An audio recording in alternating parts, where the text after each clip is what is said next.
Welcome to English Story Adventures. Today, we dive into an exciting story. Get ready for mystery, intrigue, and unforgettable storytelling. Harper Audio presents Little House in the Big Woods by Laura Ingalls Wilder, performed by Cherry Jones.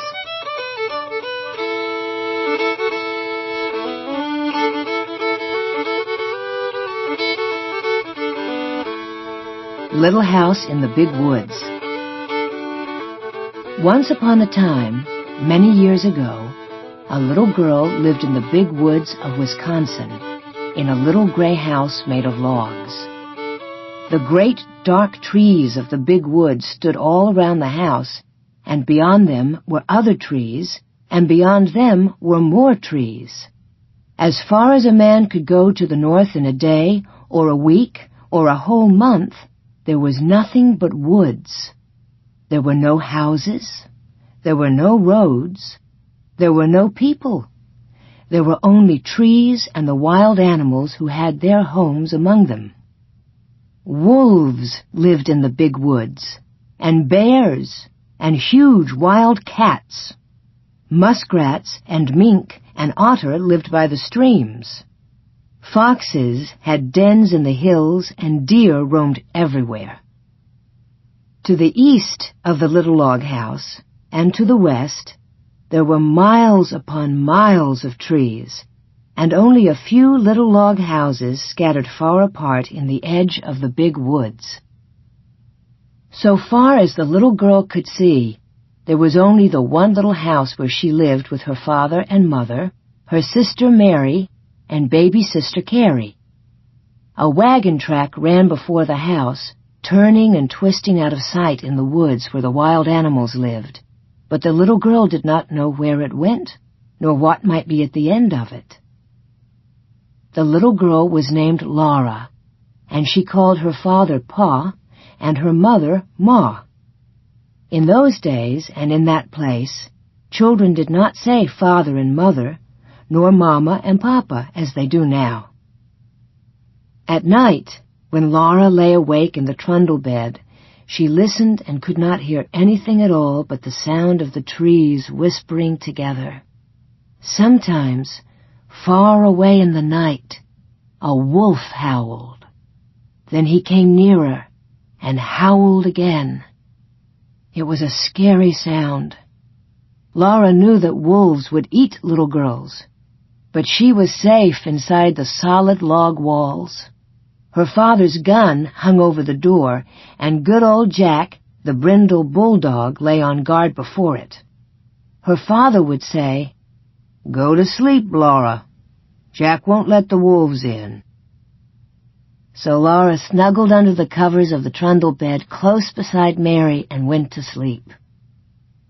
One night, her father picked her up out of bed and carried her to the window so that she might see the wolves.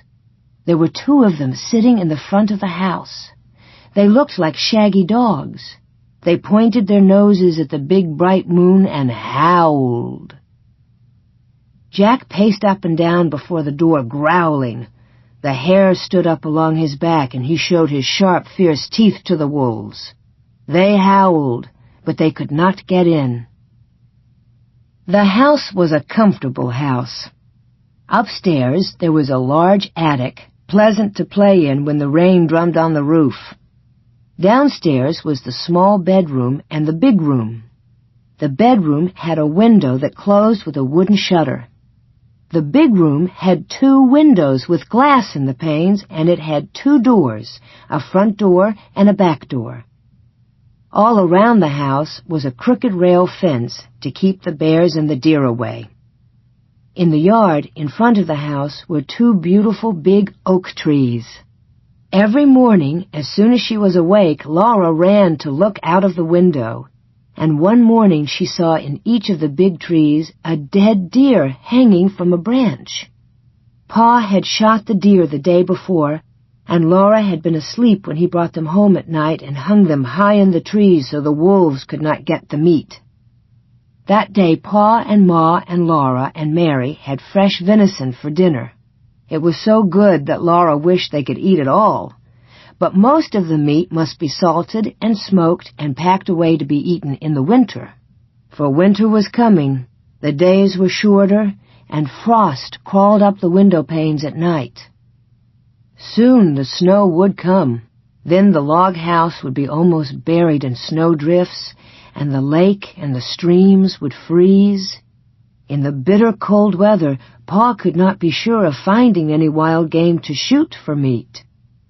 The bears would be hidden away in their dens where they slept soundly all winter long.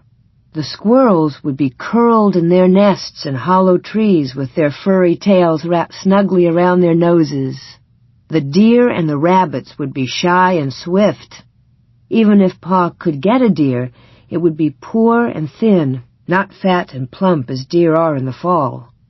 Pa might hunt alone all day in the bitter cold, in the big woods covered with snow, and come home at night with nothing for Ma and Mary and Laura to eat. So as much food as possible must be stored away in the little house before winter came. Pa skinned the deer carefully and salted and stretched the hides, for he would make soft leather of them. Then he cut up the meat and sprinkled salt over the pieces as he laid them on a board. Standing on end in the yard was a tall length cut from the trunk of a big hollow tree. Pa had driven nails inside as far as he could reach from each end. Then he stood it up, put a little roof over the top, and cut a little door on one side near the bottom. On the piece that he cut out, he fastened leather hinges.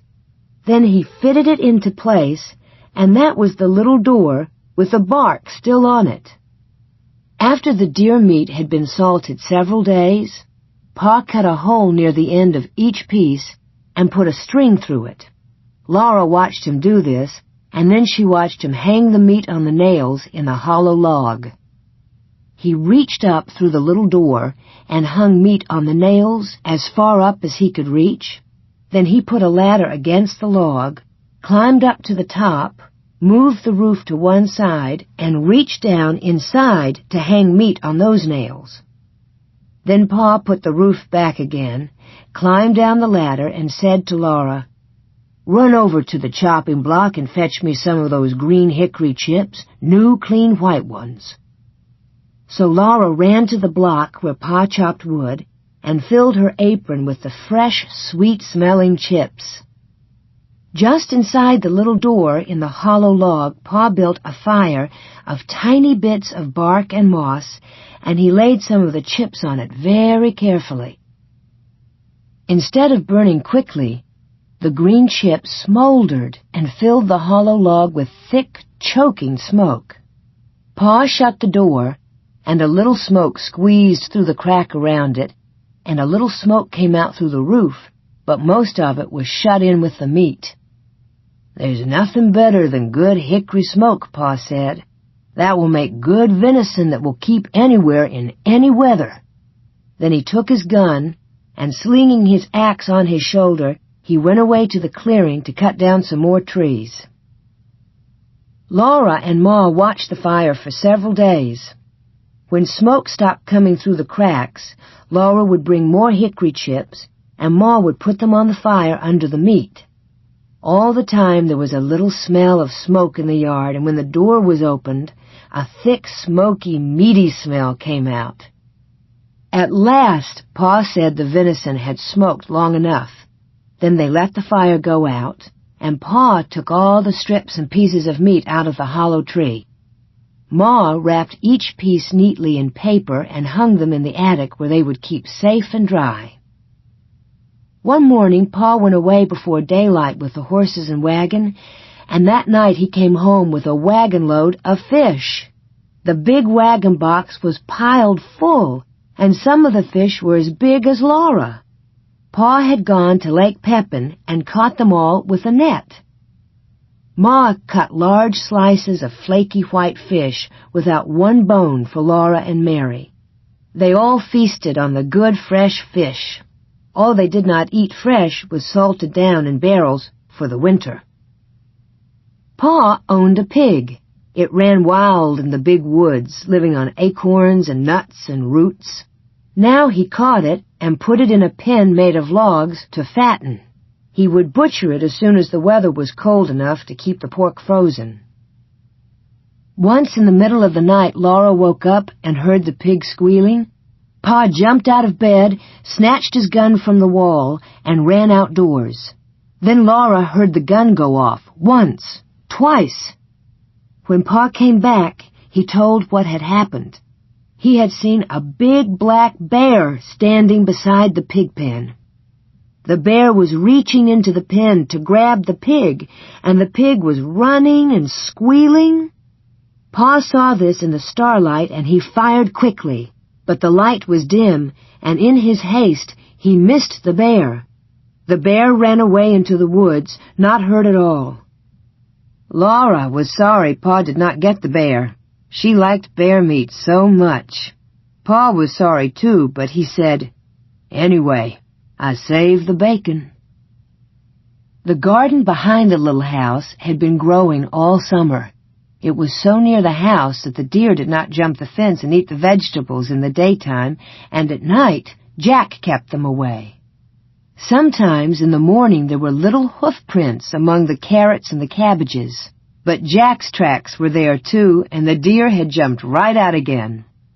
Now the potatoes and carrots, the beets and turnips and cabbages were gathered and stored in the cellar, for freezing nights had come. Onions were made into long ropes, braided together by their tops, and then were hung in the attic beside wreaths of red peppers strung on threads. The pumpkins and the squashes were piled in orange and yellow and green heaps in the attic's corners. The barrels of salted fish were in the pantry, and yellow cheeses were stacked on the pantry shelves. Then one day, Uncle Henry came riding out of the big woods. He had come to help Pa butcher. Ma's big butcher knife was already sharpened, and Uncle Henry had brought Aunt Polly's butcher knife. Near the pig pen, Pa and Uncle Henry built a bonfire and heated a great kettle of water over it.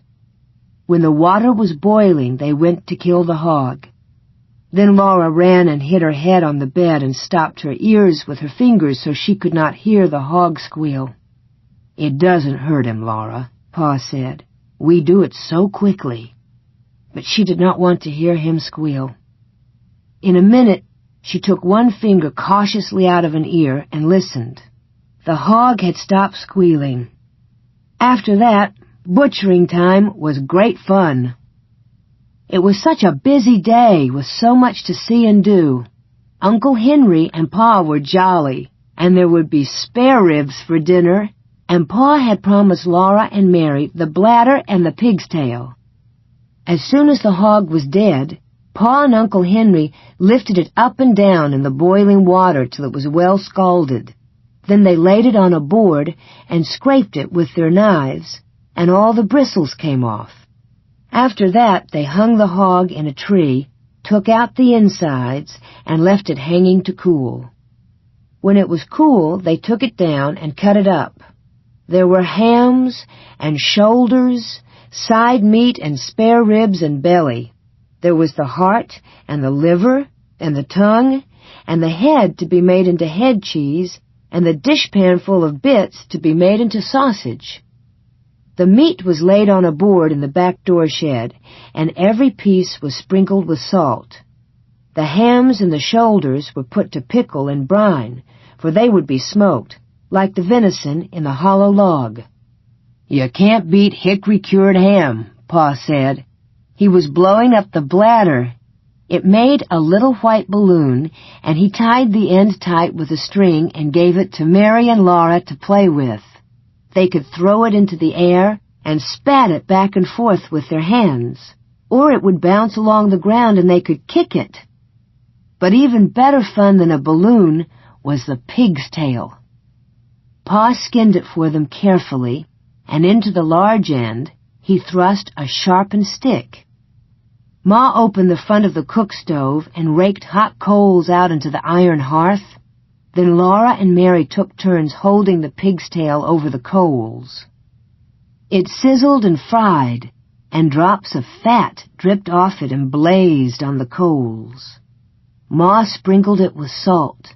Their hands and their faces got very hot, and Laura burned her finger, but she was so excited she did not care. Roasting the pig's tail was such fun that it was hard to play fair, taking turns. At last it was done. It was nicely browned all over, and how good it smelled. They carried it into the yard to cool it, and even before it was cool enough, they began tasting it and burned their tongues. They ate every little bit of meat off the bones, and then they gave the bones to Jack. And that was the end of the pig's tail. There would not be another one till next year. Uncle Henry went home after dinner, and Pa went away to his work in the big woods. But for Laura and Mary and Ma, butchering time had only begun. There was a great deal for Ma to do, and Laura and Mary helped her. All that day and the next, Ma was trying out the lard in big iron pots on the cook stove. Laura and Mary carried wood and watched the fire. It must be hot, but not too hot, or the lard would burn. The big pots simmered and boiled, but they must not smoke. From time to time, Ma skimmed out the brown cracklings. She put them in a cloth and squeezed out every bit of the lard, and then she put the cracklings away. She would use them to flavor Johnny cake later. Cracklings were very good to eat, but Laura and Mary could have only a taste. They were too rich for little girls, Ma said. Ma scraped and cleaned the head carefully, and then she boiled it till all the meat fell off the bones. She chopped the meat fine with her chopping knife in the wooden bowl. She seasoned it with pepper and salt and spices. Then she mixed the pot liquor with it and set it away in a pan to cool. When it was cool, it would be cut in slices, and that was head cheese. The little pieces of meat, lean and fat, that had been cut off the large pieces, Ma chopped and chopped until it was all chopped fine. She seasoned it with salt and pepper and with dried sage leaves from the garden. Then with her hands she tossed and turned it until it was well mixed, and she molded it into little balls. She put the balls in a pan out in the shed where they would freeze and be good to eat all winter. That was the sausage. When butchering time was over, there were the sausages and the head cheese, the big jars of lard, and the keg of white salt pork out in the shed, and in the attic hung the smoked hams and shoulders. The little house was fairly bursting with good food stored away for the long winter. The pantry and the shed and the cellar were full, and so was the attic. Laura and Mary must play in the house now, for it was cold outdoors, and the brown leaves were all falling from the trees. The fire in the cook stove never went out. At night, Pa banked it with ashes to keep the coals alive till morning. The attic was a lovely place to play. The large, round-colored pumpkins made beautiful chairs and tables. The red peppers and the onions dangled overhead. The hams and the venison hung in their paper wrappings, and all the bunches of dried herbs, the spicy herbs for cooking, and the bitter herbs for medicine, gave the place a dusty, spicy smell. Often the wind howled outside with a cold and lonesome sound. But in the attic, Laura and Mary played house with the squashes and the pumpkins, and everything was snug and cozy. Mary was bigger than Laura, and she had a rag doll named Nettie. Laura had only a corncob wrapped in a handkerchief, but it was a good doll. It was named Susan. It wasn't Susan's fault that she was only a corncob. Sometimes Mary let Laura hold Nettie, but she did it only when Susan couldn't see. The best times of all were at night. After supper, Pa brought his traps in from the shed to grease them by the fire. He rubbed them bright and greased the hinges of the jaws and the springs of the pans with a feather dipped in bear's grease. There were small traps and middle-sized traps and great bear traps with teeth in their jaws that Pa said would break a man's leg if they shut onto it. While he greased the traps, Pa told Laura and Mary little jokes and stories, and afterward he would play his fiddle. The doors and windows were tightly shut, and the cracks of the window frames stuffed with cloth to keep out the cold. But Black Susan, the cat, came and went as she pleased day and night through the swinging door of the cat hole in the bottom of the front door. She always went very quickly, so the door would not catch her tail when it fell shut behind her.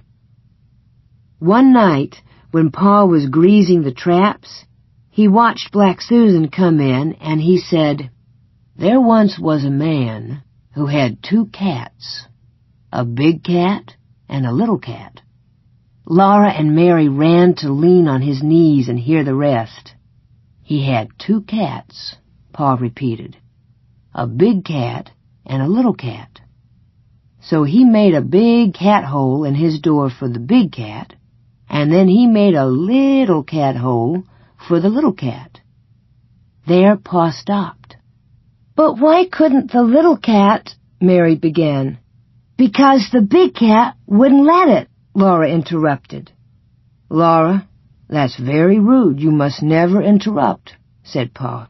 "But I see," he said, "that either one of you has more sense than the man who cut the 2 cat holes in his door."